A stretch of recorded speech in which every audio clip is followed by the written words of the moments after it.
बिस्मिल्लाहिर्रहमानिर्रहीम। Dear students, उम्मीद करता हूँ आप लोग बिल्कुल खैरियत से होंगे।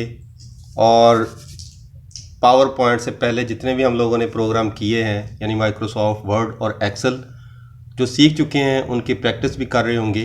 तो आए आज के लेक्चर की तरफ बढ़ते हैं जो कि हमारा पहला लेक्चर होगा पावर पॉइंट पर। तो पावर पॉइंट प्रोग्राम जो उसको हम लोग रन करते हैं। ये हमारा पावर पॉइंट प्रोग्राम जो है वो स्टार्ट हो गया है। पहली स्क्रीन हमारे पास सामने जो है वो इस तरह की नज़र आएगी। तो अब देखें, क्योंकि हमारा जो पहला लेक्चर है वो होम टैब पर मुश्तमिल होगा।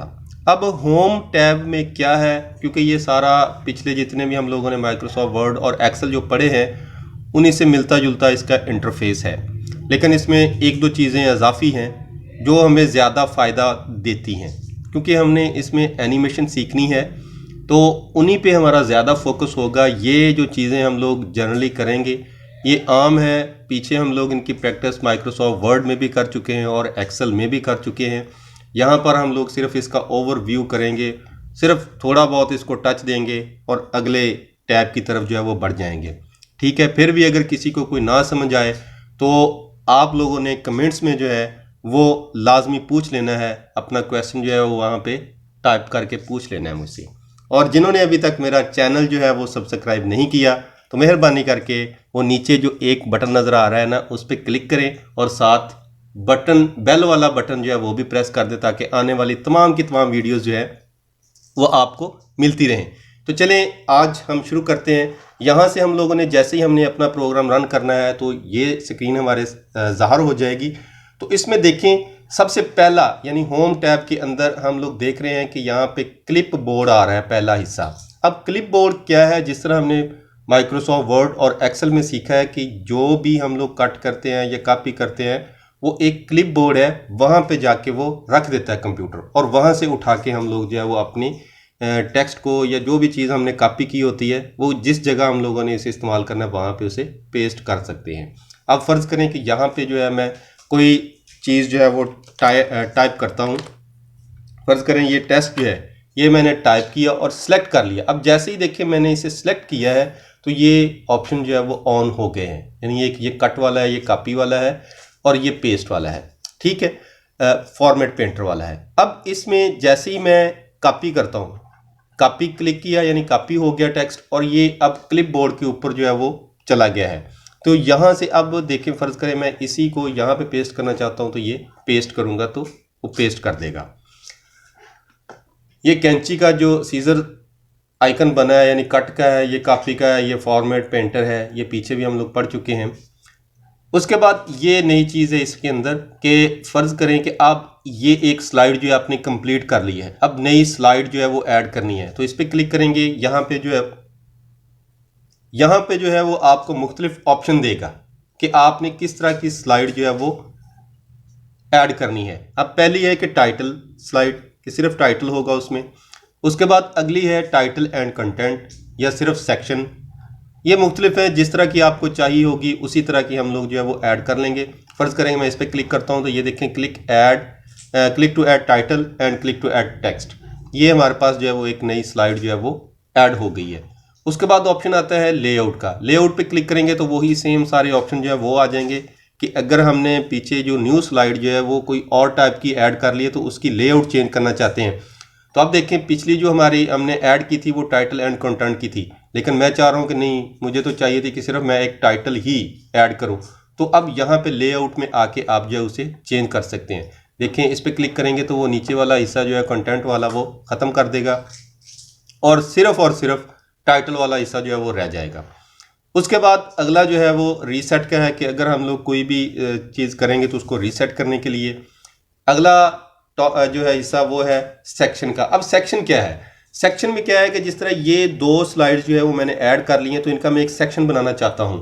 ठीक है, तो वो सेक्शन बना देंगे और वहाँ से वो वो जितनी स्लाइड्स हम लोग उस सेक्शन में रखना चाहेंगे वो उस सेक्शन में चली जाएंगी। फ़र्ज़ करें कि ये दो स्लाइड्स हैं हमारे पास, तो यहाँ पे जो है मैं एक सेक्शन ऐड कर लेता हूँ। ये देखें, सेक्शन जो है आ गया, इसका नाम जो है वो कोई भी रख लें, टेस्ट ही रख लेते हैं। ठीक है, रीनेम कर देते हैं। तो ये देखें, अब टेक्स्ट वाली अब नीचे, क्योंकि ये तो ऊपर डिफ़ॉल्ट सेक्शन हो गया और यहाँ से जो है वो नई स्लाइड के लिए एक नया सेक्शन बन गया, नई ऐड करते हैं तो इसमें ऐड हो जाएंगी। ठीक है, ये जिस तरह भी होंगी, लेआउट चेंज करते जाएं ताकि हमें जो है वो पता चल जाए कि हमारी कौन सी सेक्शन में कौन सी चीज़ ऐड हुई है। अब देखें डिफ़ॉल्ट में जो है वो ये वाली है, उसमें भी 2 स्लाइड्स हैं, एक ये स्लाइड है और एक ये स्लाइड है। अब टेस्ट के अंदर जो है वो भी 2 स्लाइड्स हम लोगों ने ऐड की, एक इस तरह की है और एक इस तरह की है। ठीक है, यानी ये 2 सेक्शन बन गए कि हमारे पास एक ग्रुप बन गया स्लाइड्स का कि जहाँ पे हम लोग जो है वो अपनी स्लाइड्स को रख सकते हैं। उसके बाद अगले हिस्से की तरफ आते हैं जिसमें है ये फ़ॉन्ट टैब में हम लोग जो है वो क्या करेंगे, जिस तरह हम लोग वर्ड में जो है वो अपने फ़ॉन्ट को जो है वो मुख्तलिफ स्टाइल से मुख्तलिफ तरीके से जो है वो अरेंज करते हैं, ये सारा कुछ वही है। तो इसको मुझे लगता है कि ज़्यादा हमें बताने की ज़रूरत नहीं है कि बिला वजह हम लोग जो है वो अपनी वीडियो को ज़रा लंबी करें। तो ये सारा फ़ॉन्ट वाला हिस्सा है, फ़ॉन्ट फेस होगा, साइज़ होगा, बोल्ड, इटैलिक, अंडरलाइन होगा, और ये है इसका शेडो देने के लिए, टेक्स्ट का शेडो देने के लिए। अब देखें ये टेक्स्ट को जो है वो शेडो अगर देना चाहते हैं तो वो देखें हल्का सा शेडो भी दे देगा। ये बड़ा करके दिखा देता हूँ मैं, ये देखें आपको नज़र आ रहा होगा कि अब इसका शेडो जो है वो भी नज़र आ रहा है। ठीक है, ये शेडो के लिए है। और बाकी उसी तरह ये है, ये हमारे जो टेक्स्ट है उसके दरमियान में जो है हम लोग स्पेस अगर देना चाहें, जो नॉर्मल पे रखी हुई है देखें लूज़ करते हैं वो थोड़ी बढ़ जाएगी। इस टेक्स्ट को जो है वो आप लोगों ने सिलेक्ट कर लेना, पहले लूज़ किया, थोड़ा दरमियान में जो है वो स्पेस और आ गई। वेरी लूज़ करेंगे तो और ज़्यादा आ जाएगी। मोर स्पेसिंग करनी है तो मोर ऑप्शन पे क्लिक करके जितनी आप चाहते हैं वो स्पेस दे सकते हैं। उसके बाद ये टेक्स्ट कलर के लिए है, और ये जो भी हमने फॉर्मेशन की है उसको क्लियर करने के लिए, क्लियर करूंगा तो अब देखें जो भी शेडो वगैरह था वो ख़त्म हो गया। उसके बाद ये वाला हिस्सा जो है वो है पैराग्राफ के मतलब। पैराग्राफ में क्या है कि अगर आप बुलेट्स इंसर्ट करना चाहते हैं, फ़र्ज़ करें यहाँ पर जो है वो एक लिस्ट बना लेता हूँ मैं, टेस्ट 1 है, टेस्ट 1 कर देता हूँ, उसके बाद टेस्ट 2 हो गया, टेस्ट 3 हो गया। इस तरह आप देखें कि अब इसके हिस्से में ये जो एक बुलेट बन लग रहे हैं, ये डॉट लग रहे हैं, ये बुलेट्स कहलाते हैं। तो उनका अगर स्टाइल चेंज करना चाहते हैं तो वो यहाँ से आप जो है वो जिस तरह का स्टाइल करना चाहते हैं वो कर देंगे, और इसके लिए आपको पहले जो है वो सिलेक्ट करना पड़ेगा अगर पहले से नहीं सिलेक्ट किया तो।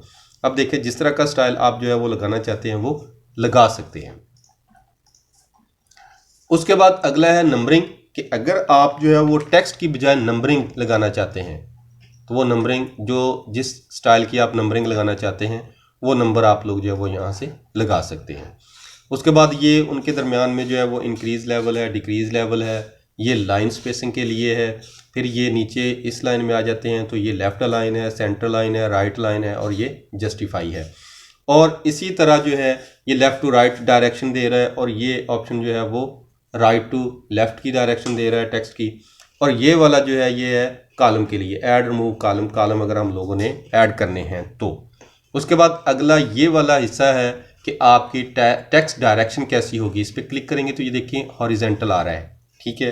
और ये है रोटेट ऑल टेक्स्ट 90 डिग्री पे जो है वो ये 270 पे, और ये स्टैक्ड कर देगा, ठीक है। इस तरह जिस तरह आपको नज़र आ रहा है वो। मोर ऑप्शन भी हैं, उन पे भी जैसे जैसे हम लोग आगे काम करेंगे वो हम लोग करते जाएंगे।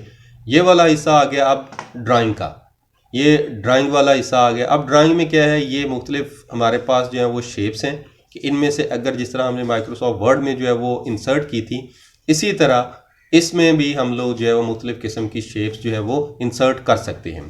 उसके बाद उन शेप्स को अरेंज करने के लिए हमने 2 या 4 या जितनी भी शेप्स बनाई हैं उन शेप्स को अरेंज करना है, तो वो यहाँ से हम लोग जो है वो बना सकते हैं, अरेंज कर सकते हैं कि हमने उन्हें कैसे अरेंज करना है। असल में मैं ये तेज़ इसलिए बता रहा हूँ ताकि आपको सिर्फ इनकी पता चल जाए। ये पहले भी हम लोग जो है वो माइक्रोसॉफ्ट वर्ड में इस्तेमाल कर चुके हैं, तो इसलिए ज़्यादा इस पे मैं फोकस नहीं कर रहा। अब हमारी जो अगले लेक्चर में आएंगे जिसमें हम लोग जो है वो देखेंगे इंसर्ट, डिज़ाइन, ट्रांजिशन और एनिमेशन जो होंगी। एनिमेशन, ट्रांजिशन और डिज़ाइन ये हमारी ज़्यादा बेसिक चीज़ें होंगी माइक्रोसॉफ्ट पावर पॉइंट में। तो मेरे ख्याल में कि आप लोगों को इनकी जो है वो समझ आ गई होगी कि ये कौन कौन सी चीज़ें हैं। ये ड्राइंग एरिया में अरेंज करने के लिए, फिर उनके क्विक स्टाइल्स हैं वो हैं। शेप को फिल करने के लिए जिस तरह ये शेप है, मैं इसको जिस कलर से जो है वो आप फिल करना चाहते हैं वो शेप फिल हो गई है। उसकी आउटलाइन कौन सी रखना चाहते हैं वो आउटलाइन भी आप उसकी वही रख सकते हैं। फिर उसका इफेक्ट कैसा रखना है वो भी सारे आप यहाँ से जो है वो इफेक्ट भी इस्तेमाल कर सकते हैं जिस तरह के भी हम करना चाहते हैं। फाइंड है, रिप्लेस है, सिलेक्ट है और ये एडिटिंग वाला टैब आखिरी जो है। तो उम्मीद करता हूँ कि आप लोगों को इस पहले टैब में होम टैब के अंदर जो है वो इतनी कोई भी मुश्किल पेश नहीं आएगी। हाँ, अगर फिर भी कोई मसला हो, इसमें कोई ना समझ आ रही हो, ना इस्तेमाल करनी चीज़ आ रही हो, तो आप मुझे कमेंट्स बॉक्स में जो है वो कमेंट्स करके पूछ सकते हैं।